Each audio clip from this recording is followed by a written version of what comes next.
اور پھر وہ جو کچھ سامان بھی تھا وہ انہوں نے کار میں رکھا اور مکان میں قفل لگا کر چلے آئے۔ زندگیاں بڑی خاموشی سے گزر رہی تھیں۔ نگینہ لاج کی دیواروں سے حسرت برس رہی تھی۔ یہاں کی ایک ایک زندگی تڑپتی ہوئی دکھائی دیتی تھی۔ عمر کے جانے کے بعد نسیمہ آپی کی زندگی تو مجسم دکھ بن گئی تھی۔ راحلہ، ببلو اور افشیں پڑھنے جاتے تھے۔ اب ان کا بوجھ بھی نگینہ کے نازک کاندھوں پر تھا۔ ان کے علاوہ پہلے ہی سے نوید، رومی اور انیلا کی ذمہ داریاں اٹھائے ہوئے تھی۔ نگینہ لاج کے اوپر کا حصہ اس نے 300 روپے ماہوار کرائے پر اٹھا دیا تھا۔ اس کے علاوہ گزر بسر کے لیے ایک مقامی کالج میں لیکچرر کی حیثیت سے کام کر رہی تھی۔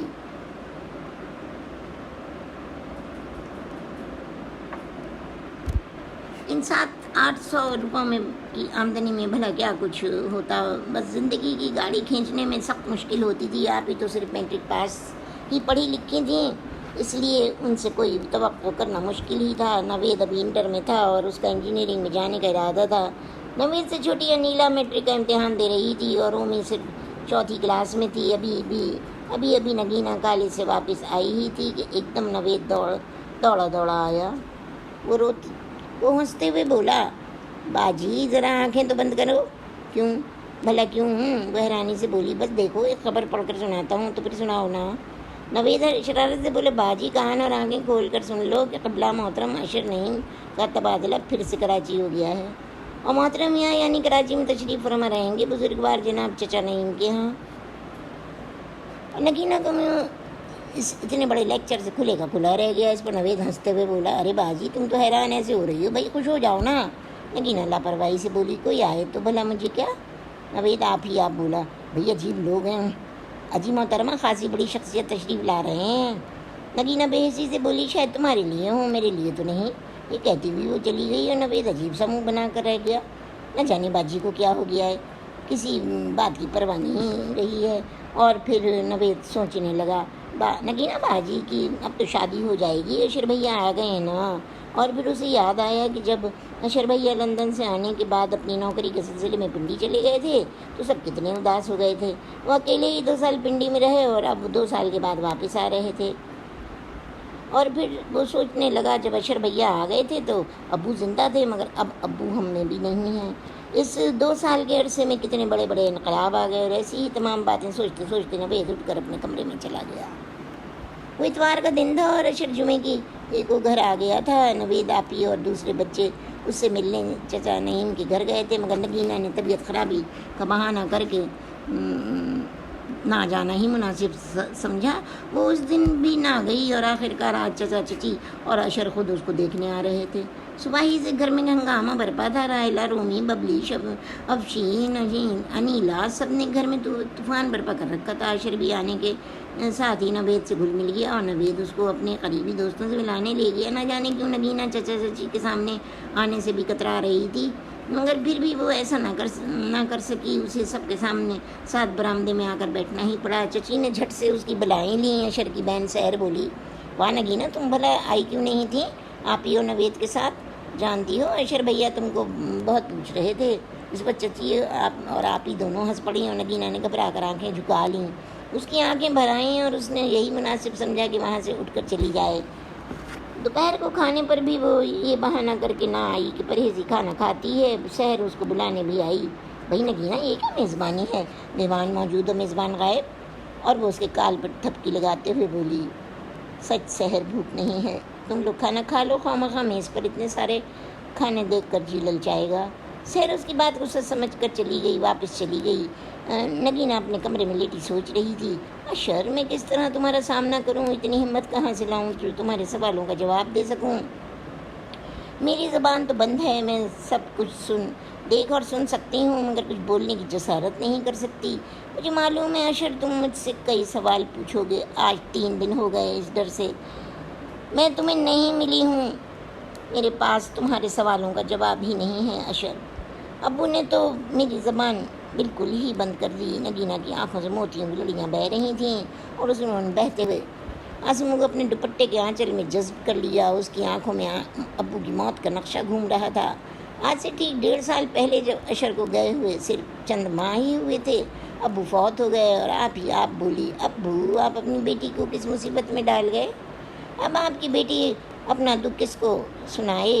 کوئی ایسا نہیں جو اس کا دکھ کم کرے۔ سب اس کے کاندھے کا بوجھ بن گئے ہیں۔ نگینہ کے ابو نے 2 شادیاں کی تھیں۔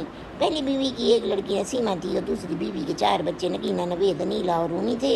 نسیمہ کی امی کی موت کے بعد سیٹھ صاحب نے دوسری شادی کر لی تھی اور نگینہ کی امی نے اپنے بچوں کے ساتھ ساتھ نسیمہ کی بھی بڑے پیار سے پرورش کی تھی۔ نسیمہ کو محسوس تک نہ ہونے دیا تھا کہ وہ اس کی سوتیلی ماں ہیں، مگر رومی کی پیدائش پر وہ بھی اللہ کو پیاری ہو گئیں۔ ماں سب بچوں کو چھوڑ کر بہت دور چلی گئی۔ نسیمہ کی شادی انہوں نے اپنی زندگی ہی میں کر دی تھی اور اس طرح نگینہ ہی کو تمام ننھے منھے بہن بھائیوں کا بوجھ اٹھانا پڑا۔ نوید اس سے 6 سال چھوٹا تھا اور کسی صورت بھی گھر کی ذمہ داری سنبھالنے کے لائق نہیں تھا۔ نگینہ سوچ رہی تھی، ابو آپ بھی امی کی طرح اپنی نگینہ کو بے سہارا چھوڑ گئے، مگر اس میں ابو کا بھی کیا قصور تھا؟ موت آتی ہے اور لوگ دور دیش چلے جاتے ہیں، کوئی ان کو روک ٹوک نہیں سکتا۔ وہ خود بخود بڑبڑائی اور اس دن بھی اس کے ابو کی حالت بہت خراب تھی۔ ان کو دل کا شدید دورہ پڑا تھا اور جب انہوں نے دورہ پڑنے کے بعد 1-2 منٹ کے لیے انہیں ہوش آیا، ہوش سنبھالا، تو وہ نگینہ کو اپنے پاس بلا کر صرف اس قدر کہہ سکے، بیٹی میری زندگی کا چراغ گل ہو رہا ہے۔ جس طرح تم نے رومی کو ایک ماں کی طرح اتنا بڑا کیا ہے، وہاں اب تم نوید، انیلہ اور رومی کو ہماری کمی محسوس نہ ہونے دینا، اور میری بچی ہو سکے تو اس وقت تک شادی نہ کرنا جب تک کہ دونوں بچوں کی شادیاں نہ کر دو۔ ابو کے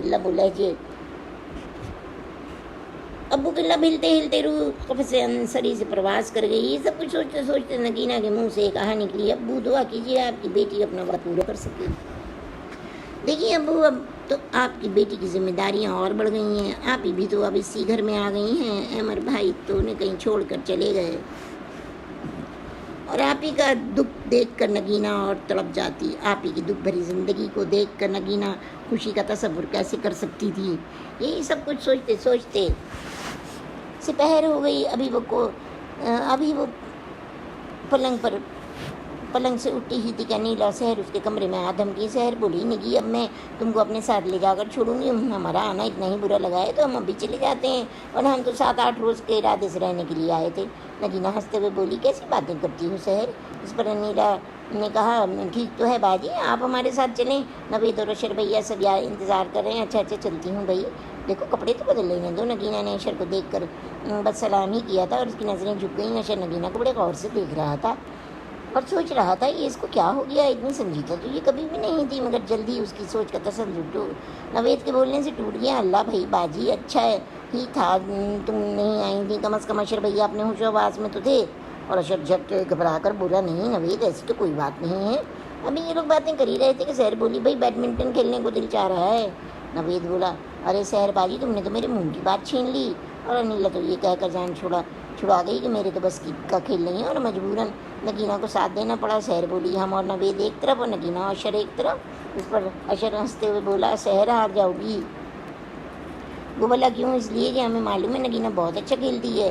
نگینہ سحر سے بولی، تم ڈرو نہیں سحر، اب ایسی کوئی بات نہیں ہے، فکر نہ کرو، تم ہی جیتو گی۔ اور واقعی ایسا ہی ہوا، نگینہ کھیلنے میں دل نہیں لگ رہا تھا، وہ بہت ہی بے دلی سے کھیلی، اور جب اشر اور وہ ہار گئے تو سحر اور نوید چڑھاتے ہوئے بولے، توبہ توبہ، اتنے بڑے بڑے لوگ اور بچوں سے ہار گئے، ہم نے آپ لوگوں کو ہرا دیا۔ اور نگینہ بغیر کو جواب دیے ہوئے دوسری طرف چل دی۔ اتنے میں انیلہ سحر سے بولی، سحر باجی چلو، میں تمہیں اپنی سہیلیوں کے گھر لے چلوں۔ اور ان کے ساتھ ہی نوید بھی چلا گیا، اور اشر اچانک سب کے اس طرح غائب ہو جانے پر حیران تھا۔ وہ باقی میں ایسے ہی چل قدمی کرنے لگا۔ اس نے دیکھا کہ یوکلپٹس کے بڑے بڑے درختوں کے بیچ کرسی سے ٹیک لگائے بیٹھی ہے۔ نگینہ اشر کو دیکھتے ہی جانے کے لیے اپنی کرسی سے اٹھ کھڑی ہوئی۔ اشر نے دوبارہ اس کا ہاتھ پکڑ کر بٹھا لیا۔ میرا آنا اس قدر ناگوار گزرا ہے تم کو؟ نگینہ ایک دم گھبرا کر بولی، نہیں تو پھر ایسی بے رخی کیوں ہے؟ مجھے آئے ہوئے 3 دن ہو گئے ہیں پنڈی سے، اور تم اب نظر آ رہی ہو؟ نگینہ بے حسی سے بولی، نظر آنے کی ضرورت بھی کیا تھی اشر؟ نگینہ تمہیں آخر ہو کیا گیا ہے؟ وہ پہلے والی نگینہ کہاں گئی؟ اس کی ہنسی، اس کے قہقہے سب کہاں کھو گئے؟ نگینہ میں وہ تو اتنی سنجیدگی نہیں تھی کہ جو اب سے 2 سال پہلے والی نگینہ میں چھوڑ کر گیا تھا۔ نگینہ ایک تلخ مسکراہٹ لیے بولی، اشر 2 سال پہلے والی نگینہ مر گئی، تم اس کو بھول جاؤ۔ اب تو ایک نئی نگینہ ہے۔ اشر نے نگینہ کو تعجب خیز نظروں سے دیکھتے ہوئے کہا، 2 سال میں یہ انقلاب، یہ آنسو، یہ دکھ، اور پھر کچھ سوچ کر بولا، مجھے پتہ ہے نہیں کہ انکل کی موت کا پتہ ہے، مگر پگلی کسی کے بھی امی پاپا سدا زندہ نہیں رہتے۔ ابو کی موت کا ذکر آتے ہی جیسے کسی نے نگینہ کا سارا خون نچوڑ لیا، اس کا چہرہ زرد پڑ گیا، اس کی زبان گونگ ہو گئی۔ اشر نہ جانے کیا کچھ کہتا رہا، لیکن اس کی سمجھ میں کچھ نہ آیا۔ اس نے اس کی کسی بات کا جواب نہ دیا اور اشر تنگ آ کر بولا، تم بولتی کیوں نہیں ہو؟ نگینہ تڑپ کر بولی، کچھ نہیں اشر، کچھ بھی نہیں، مجھے تنہائی چاہیے۔ اشر پلیز خدا کے لیے چلے جائیے، میں یہاں اس بات کا جواب نہیں دے سکتی۔ اشر سچ مچ اٹھ کر چلا گیا۔ اس کے نے نگینہ کو تنہائی چھوڑ دینا مناسب سمجھا اور نگینہ اپنے دونوں ہاتھوں میں منہ چھپا کر رو پڑی، خدایا میں کیا کروں، میں کس مشکل میں ہوں، کوئی کچھ نہیں جانتا، میں اشر سے شادی کیسے کر سکتی ہوں؟ ابھی نوید کی پوری پڑھائی باقی ہے، نیلا اور رومی چھوٹے ہیں، اور اس کی پڑھائی، ان کی پڑھائی اور ان کی شادیاں، اور سب سے بڑی چیز آپ ہی کی زندگی ہے، ان کے بچوں کی پرورش ہے، یہ سب میری ہی تو ذمہ داری ہے۔ میں تو ذمہ داریوں کے بوجھ تلے دبی پڑی ہوں، میری زندگی کو تو تڑپ رہی ہے۔ اور پھر وہ سوچنے لگی، کاش آپ ہی کی جگہ نوید بڑا ہوتا تو کتنا اچھا ہوتا، مگر وہ تو ہم دونوں سے چھوٹا ہے اور ابھی اس کی تعلیم بھی تو ادھوری ہے۔ اور پھر وہ خود بخود پوری قوت سے چیخ اٹھی، نہیں اشر، میں کچھ نہیں کہہ سکتی، میں مجبور ہوں، بے حد مجبور۔ اور نگینہ کی اس بے بسی کا کسی کو دکھ نہ تھا۔ لپٹس کے ننھے پھول اب بھی اس کے اوپر برس رہے تھے اور بھینی بھینی خوشبو بکھیر رہے تھے، اور نگینہ کو یہ ننھے پھول دیکھ کر بہت سی پچھلی باتیں یاد آ گئیں، اب سے صرف 9 سال پہلے، جب وہ صرف 10 سال کی تھی، اشر 14 سال کا تھا اور نوید 4 سال کا تھا۔ سحر بھی اس کے ہی برابر تھی، انیلا 2 سال کی تھی اور رومی بھی ابھی پیدا بھی نہیں ہوئی تھی۔ اس وقت امی بھی زندہ تھیں، نسیمہ آپی کی شادی ہو چکی تھی۔ اشر اس وقت 10ویں کلاس میں تھا اور سحر نگینہ چھٹی کلاس میں تھی۔ نگینہ کو یاد آ رہا تھا جب اسی یوکلپٹس کے نیچے سارے بچے گھنٹوں کھیلا کرتے تھے، اور اسے یہ بھی یاد تھا کہ اشر اسے کس قدر چھیڑتا تھا۔ وہ اکثر کہتا، تم پیچھے رہ گئی نا نگی، دیکھو ہم نے میٹرک بھی کر لیا۔ سحر پٹ جھٹ کہتی، تو کیا ہوا بھیا، بس 4 سال کی تو بات ہے، ہم بھی جھٹ پٹ کر لیں گے میٹرک انشاءاللہ تعالیٰ۔ اشر ہنس کر کہتا، ہمیں دیکھنا انشاءاللہ تعالیٰ، ہم تو جج بنیں گے اور باہر سے ڈگری لے کر آئیں گے۔ نگینہ ہنس کر کہتی، بڑا شوق ہے چور ڈاکوؤں کے فیصلے کرنے کا۔ اور اس پر اشر ڈر سے جواب دیتا، آجی بخدا نگی، اگر تمہارا مقدمہ بھی ہماری عدالت میں پیش ہوا تو انصاف سے کام لیں گے، ہم اس بات کی پرواہ نہیں کریں گے کہ تم ہماری رشتہ دار ہو۔ نگینہ ناراض ہو کر کہتی، واہ بڑے آئے ہمارا فیصلہ کرنے والے، اجی محترم پہلے اس قابل تو بنا لیجیے اپنے آپ کو، اگر کہیں عین وقت پر فیصلہ سنانے سے انکار کر دیا تو ہمیں دوسری عدالت کی طرف رخ کرنا پڑے گا۔ اور اس پر سب کھلکھلا کر ہنس پڑے، اور اسی طرح یوکلپٹس کے ننھے پھول ان ننھے منوں پر برستے رہے۔ جب اشر لندن جا رہا تھا تو اس نے بہت عجیب سا تحفہ نگینہ کو دیا۔ نگینہ اس دن اپنے کمرے میں اداسی سے بیٹھی تھی کہ ایک دم کی آواز سے چونک پڑی، ارے تم اشر؟ شاید۔ اشر شرارت سے بولا، میں نے کہا محترمہ یہ کونا کیوں پکڑ لیا ہے، کیا اس قسم کی کوئی ہدایت ہوئی ہے آپ کو؟ نگینہ کو غصہ آ گیا، اشر ہر وقت مذاق اچھا نہیں لگتا۔ اشر کان پکڑے ہوئے بولا، توبہ توبہ، اللہ میری توبہ، اب بھلا بے وقت مذاق کیا ہوا، آئندہ وقت پوچھ کر مذاق کروں گا۔ اچھا اس وقت کیا وجہ ہے، ماں دولت کا مذاق کو جی چاہ رہا ہے؟ نگینہ ہنس پڑی، بدتمیز، کون، میں یا تم؟ اشر نے پھر چوٹ کی۔ نگینہ چلا کر بولی، نہیں بولتے ہم تم سے، جاؤ۔ اشر اسے مناتے ہوئے بولا، توبہ توبہ نہیں، اس وقت تو ناراض نہ ہو، ہم تو ویسے بھی جانے والے ہیں، پھر کیا خبر ہے کہ ہم زندہ بھی رہیں یا نہیں۔ اور نگینہ اشر کے منہ پر ہاتھ رکھتے ہوئے بولی، کیسی باتیں کرتے ہو اشر، خدا کرے تم خیریت سے لوٹ کر آؤ۔ پھر اس نے دیکھا کہ اشر سچ مچ سنجیدہ ہو گیا تھا، اور نگینہ بے چین ہو کر بولی، اشر تم چپ کیوں ہو گئے، بولو نا۔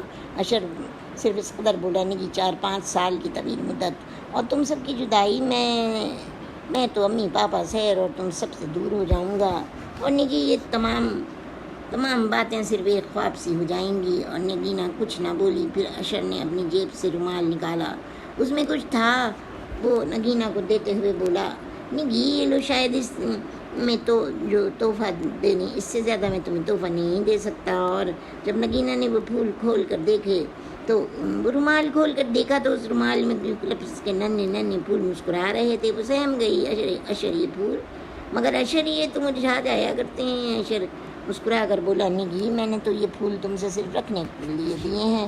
مجھے اس سے کیا کہ یہ مرجھا جائیں یا تازہ رہیں. نگینہ نے اسی وقت یوکلپٹس کے وہ پھول رومال سمیت اپنے بکس کی تہہ میں چھپا لیے اور اس کے بعد اشر چلا گیا دور، بہت دور. امی کا انتقال تو اس کے سامنے ہی ہو چکا تھا. 5 سال بعد جب اشر لوٹا تو نگی کافی بڑی تھی. اس کا اب یہ حال تھا کہ وہ سب ذمہ داریاں اٹھا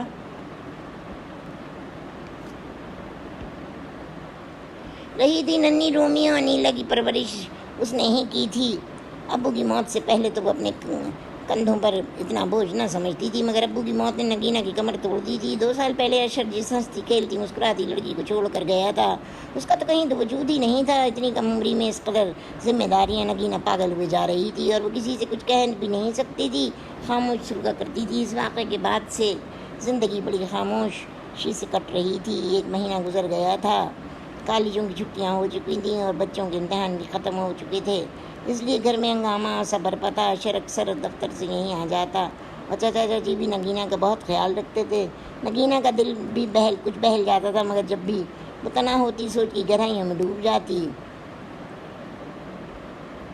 اس دن وہ اپنے کمرے کی صفائی کر رہی تھی اور بکس کے کپڑے نکال کر ابھی اس نے پلنگ پر ڈالے ہی تھے کہ اتفاق سے انہی میں اشر کا دیا ہوا رومال بھی تھا. وہ رومال کھول کر دیکھ رہی تھی کہ اتنے میں اشر کمرے میں داخل ہو گئے اور بولے ارے بھائی نگی کیا ہو رہا ہے؟ جی کچھ بھی تو نہیں. نگی اپنے دونوں ہاتھ پیچھے کرتے ہوئے بولی. اس پر اشر نے دیکھ لیا کہ کوئی چیز چھپائی جا رہی ہے.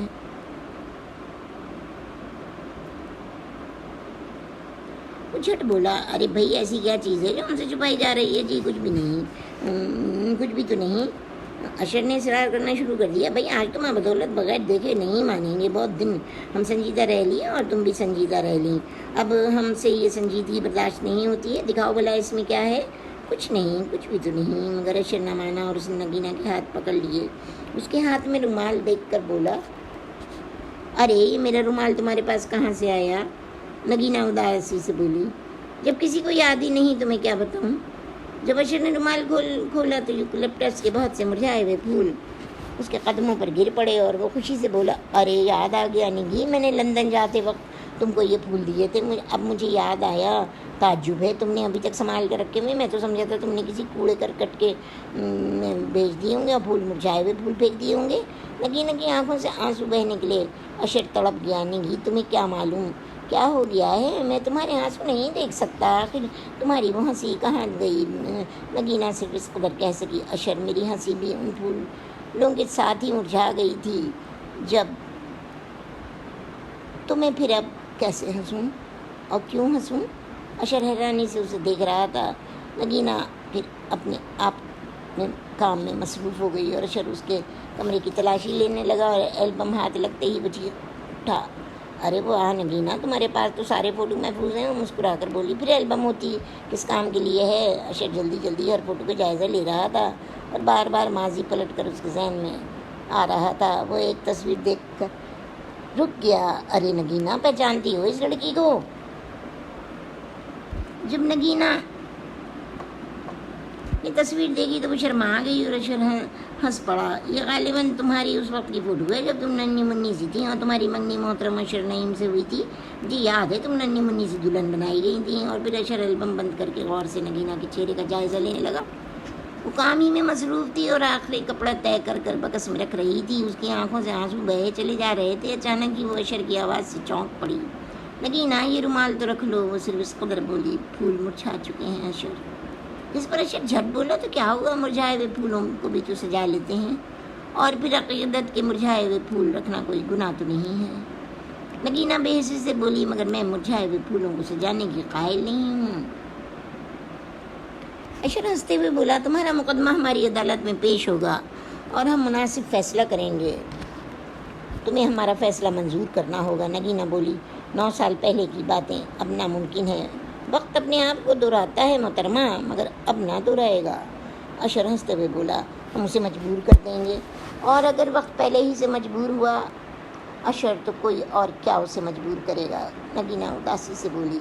پھر اشر نگینہ کو قریب ہی بٹھاتے ہوئے بولا، اچھا ایک بات بتاؤ گی، چچی نے جس بات کی ابتدا کی تھی اس کی انتہا کب تک پہنچانے کا خیال ہے؟ اس جملے سے نگی تڑپ گئی۔ اشر، کیا تمہارے پاس ان کے علاوہ اور کچھ باتیں کرنے کو نہیں ہیں؟ خدا کے لیے کچھ اور باتیں کرو۔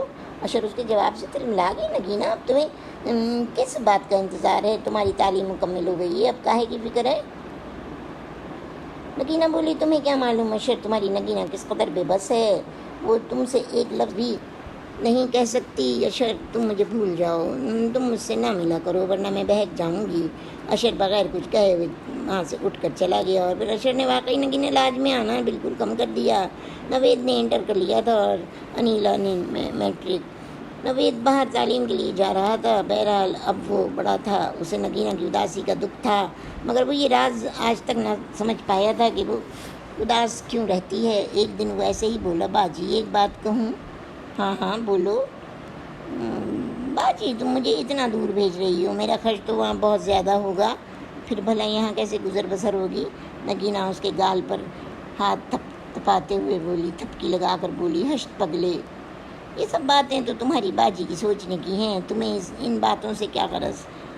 بس تم پڑھتے جاؤ اور جلدی سے اپنی تعلیم مکمل کر لو۔ تمہاری باجی کے لیے اس سے بڑھ کر اور خوشی کیا ہوگی کہ اس کا بھیا ایک معقول آدمی بن جائے۔ اس واقعے کے بعد نوید لندن چلا گیا۔ نگینہ پر زیادہ بوجھ نہ پڑا، کیونکہ اس کے ابو نے نوید کی پڑھائی کے لیے روپے الگ رکھ دیے تھے، اور اس طرح نوید کو گئے ہوئے 3 سال ہو گئے۔ اشر نے آنا جانا بالکل بند کر دیا تھا، مگر نگینہ اب بھی مطمئن نہ تھی، اور ہوتی بھی کیسے، وہ سب کچھ تو اس نے نہ چاہتے ہوئے اشر سے کہہ دیا تھا۔ انیلا نے بھی BA میں داخلہ لے لیا تھا۔ وہ نفسیات پڑھ رہی تھی، جو بہت ہی دلچسپ چیز ہے۔ نگینہ نے تو انگلش میں MA کیا تھا، اس لیے وہ بھلا نفسیات کو کیا سمجھتی۔ پھر بھی انیلا نے اسے اکثر آ کر کہانی سناتی، آج باجی ہم لوگ گڈو بندر گئے تھے، بہت مزہ آیا، اور نگینہ ہمیشہ کی طرح مسکرا کر چپ ہو گئی۔ احمر کا کچھ پتہ نہ تھا، 4 سال کا عرصہ ہو گیا تھا، مگر ان کا کچھ بھی پتہ نہ تھا۔ نسیمہ باجی بالکل دبلی ہوتی چلی جا رہی تھی، ان کو ہر وقت کھانسی رہنے لگی تھی، بخار بھی۔ ایک دن نسیمہ بولی، نگینہ باجی میں سوچ رہی ہوں خود بھی کہیں نوکری نگینہ میں سوچتی ہوں میں خود بھی کہیں نوکری کر لوں۔ اور نگینہ دھک سے رہ گئی، کیوں بھلا باجی یہ خیال آپ کو کیوں آیا؟ ٹھیک ہی تو ہے نگی، تم ان بچوں کی کتنی ذمہ داریاں ہیں، اور اس پر میرا بوجھ، ان بچوں کا بوجھ، مجھے ڈر لگتا ہے نگی تم کہیں ہمت نہ ہار جاؤ۔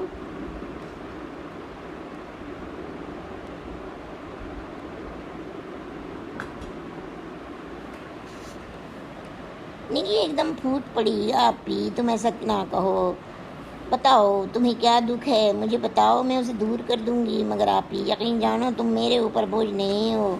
اور بھی رفشی اور ببلو کی طرف اشارہ کرتے ہوئے بولی، اگر آپ ہی یہ لوگ میرے ساتھ نہ ہوتے میری زندگی کتنی کٹھن ہو جاتی، پھر بھلا کیا ہوتا؟ اور آپ ہی کچھ نہ بولیں۔ کچھ دیر بعد پھر وہ اچانک بولی، مگر نگی اس میں کوئی حرج بھی تو نہیں ہے، اگر میں کوئی نوکری کر لوں، میرا دل بھی تو گھر میں پڑے پڑے گھبراتا ہے، تم پڑھانے چلی جاتی ہو اور بچے اسکول۔ نگینہ بولی، آپ ہی میں تمہیں منع نہیں کرتی، مگر دیکھو نا تمہاری صحت بھی تو اچھی نہیں ہے، نوکری میں بہت محنت کرنا پڑتی ہے۔ آپ ہی صرف مسکرا کر رہ گئیں، جیسی تمہاری مرضی گڑیا، میں تو صرف یہ سوچتی ہوں کہ آج اگر تم نہ ہوتی تو کیا ہوتا، ان سب کی نیا کیسے پار لگتی۔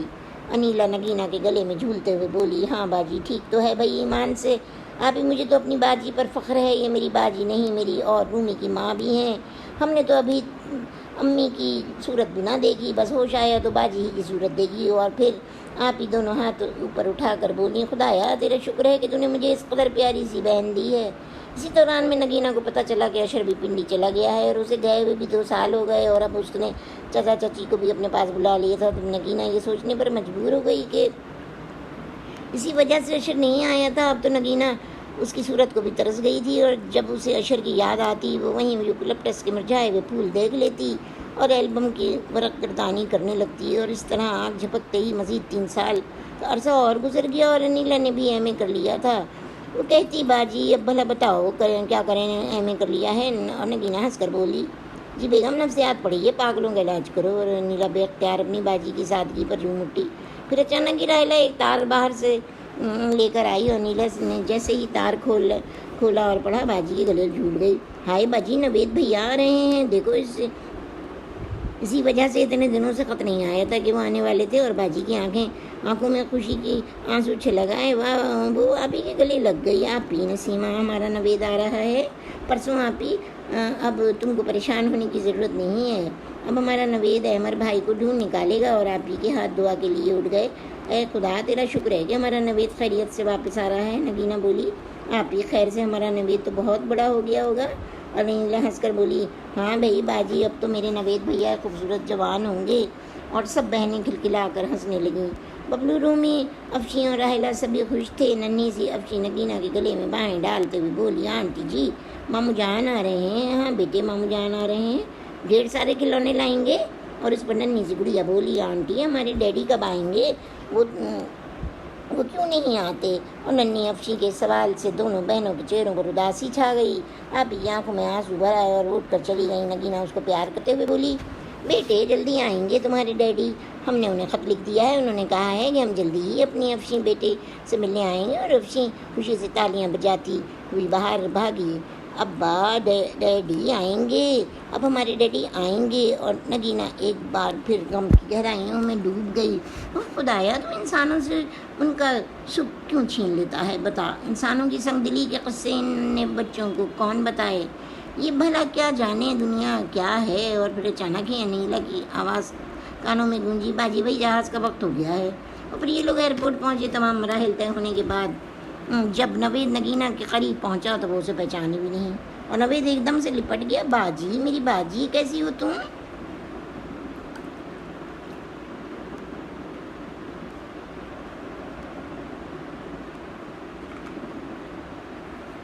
اور نگینہ نے بھی اس کی پیشانی چوم لی، اور اس کے بعد ہی نوید آپ ہی کے گلے لگ گیا اور بولا، آپ ہی کیا بات ہے، بہت دبلی ہو گئی ہو۔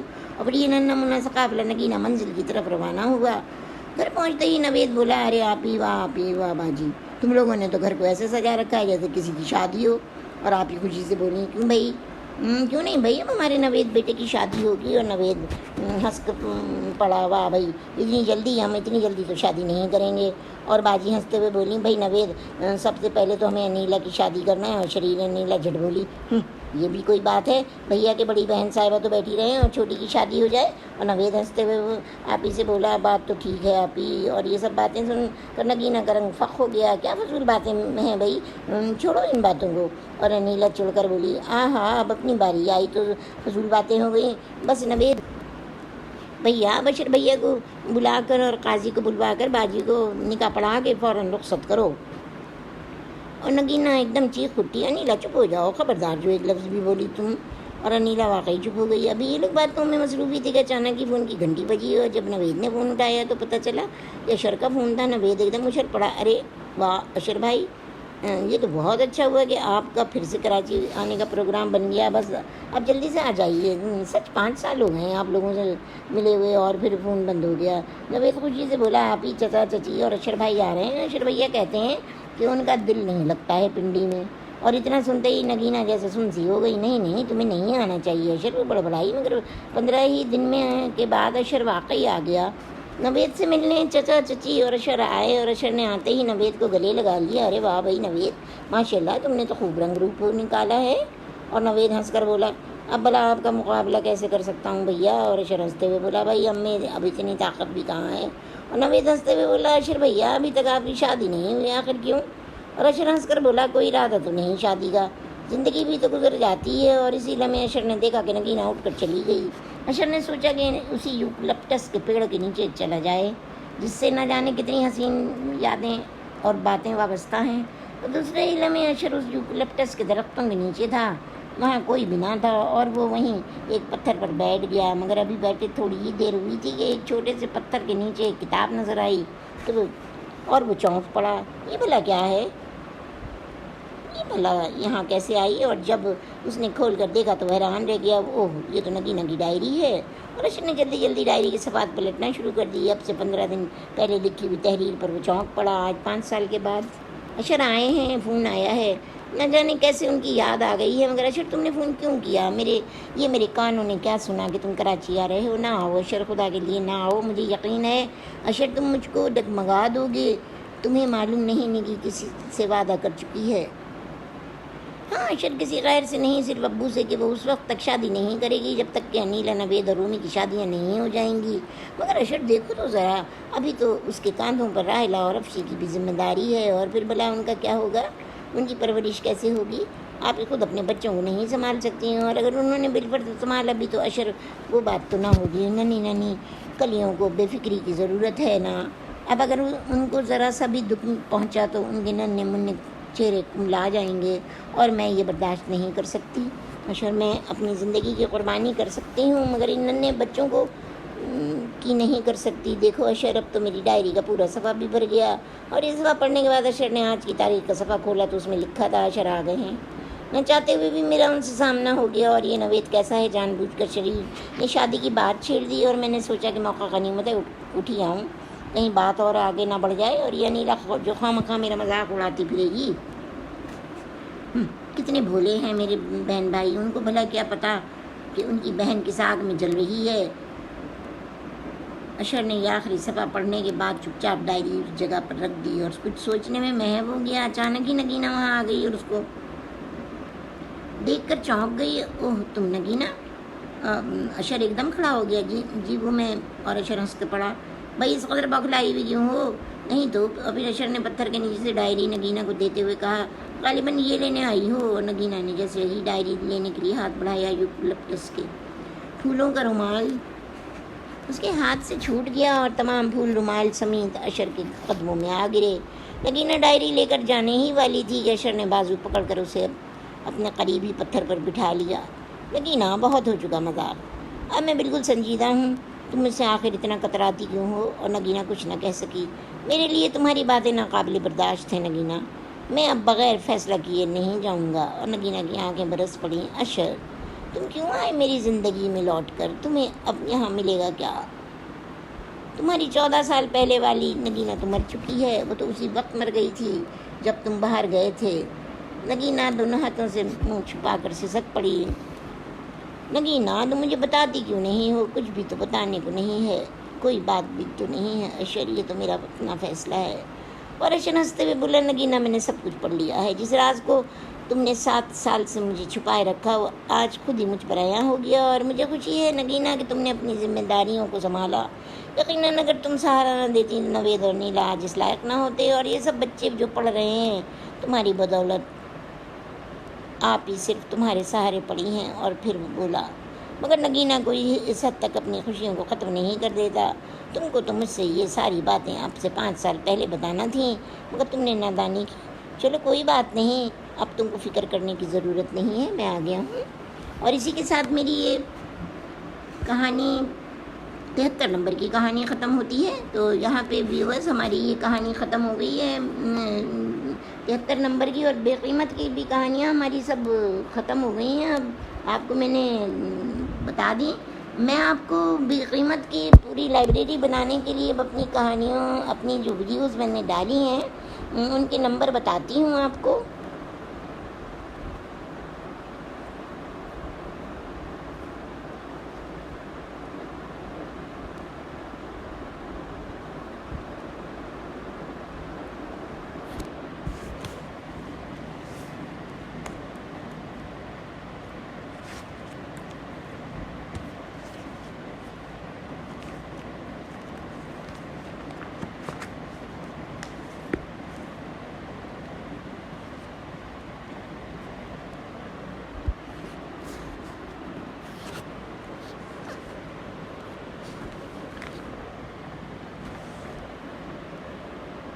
آپ کو جس پرچے پہ میں نے یہ لکھا تھا کہ ویڈیوز آپ کو بتاؤں گی، تو وہ ابھی کہیں مجھ سے مس ہو گیا ہے، مجھے مل نہیں رہا، وہ میرے کسی بچے نے ادھر ادھر کر دیا ہے، تو وہ میں آپ کو اگلی دفعہ بتاؤں گی یہ کہانیاں اپنی کہ کس چیز پہ ہیں یہ۔ تو اب ہم آپ سے اگلی دفعہ ملیں گے، اور پھر میں اب اپنی کتاب پانی کے بلبلے سے کہانیاں شروع کروں گی، تیسری کتاب ہے میری وہ، اور ہم 74 نمبر کی کہانی میری پانی کے بلبلے سے ہوگی، اور اس کا نام ہے میرا دلدار۔ تو ہم آپ سے اگلی دفعہ ملتے ہیں پانی کے بلبلے کی کہانی کے ساتھ، میرا دلدار۔ لے کے میں آپ کی خدمت میں حاضر ہوں گی. میں آپ کو بتاؤں گی کسی وقت اپنی بے قیمت کتاب کی کسی بھی ویڈیو میں بتا دوں گی میں آپ کو. اور امید ہے آپ کو میری کہانی پسند آئی ہوگی. لائک کریں, شیئر کریں اور سبسکرائب کر دیں میرے چینل کو, اور بیل کے آئیکن کو دبا دیجئے. بس ہماری ایسی فریلی باتیں ہوتی ہیں, میری بات کا کسی کا وہ برا نہیں مانیے گا. ماشاءاللہ بچے ہوتے ہیں نا ادھر ادھر, تو وہ جو ہیں وہ ادھر ادھر کر دیتے ہیں میرے پرچوں کو. تو اب یہ لیجئے, مجھے مل گئی اپنی کہانیوں کی ویڈیو بتانے کے لیے مل گیا پرچہ. جو کھو گیا تھا نا وہ پرچہ مل گیا. اب آپ لکھیں بے قیمت کہانی جو میری ہے ٹائٹل اسٹوری, وہ 34 نمبر کی ویڈیو پہ ہے. کڑیاں ٹوٹ گئیں 68 نمبر پہ ہے. گیت مالا 69 نمبر پہ ہے. مگر یہ آپ کو غم کیوں ہے 70 پر ہے. بدگماں تھا وہ بہت 71 پہ ہے. زندگی کا پیار ملے 72. اور اب یہ میں نے جو سوزے نا تمام سنائی ہے 73 ہے. تو اب یہ آپ کے پاس میری پوری لسٹ ہو گئی کہانیوں کی. تو پلیز جو تھوڑی سی باتیں ہو گئیں, چلو پرچہ بھی کھویا ہوا مل گیا, میرا بھی کام بن گیا, آپ کا بھی کام بن گیا. تو اب آپ کی لائبریری پوری ہو گئی. اس پہ آپ اپنی میری کہانیاں پڑھ بھی سکتے ہیں, پوری کہانیاں بے قیمت 8ویں کتاب کی, اور ان کو سن بھی سکتے ہیں. تو آپ لوگوں کا بہت شکریہ, میں نے آپ کا وقت لیا. اور پلیز میرے چینل کو لائک کریں, سبسکرائب کریں, بیل کے آئیکن کو دبا دیں, کیونکہ اب ہم اپنی تیسری کتاب کی کہانیاں شروع کریں گے. اور جیسا میں بتا چکی ہوں اس کا نام ہے میرا دلدار. اللہ حافظ.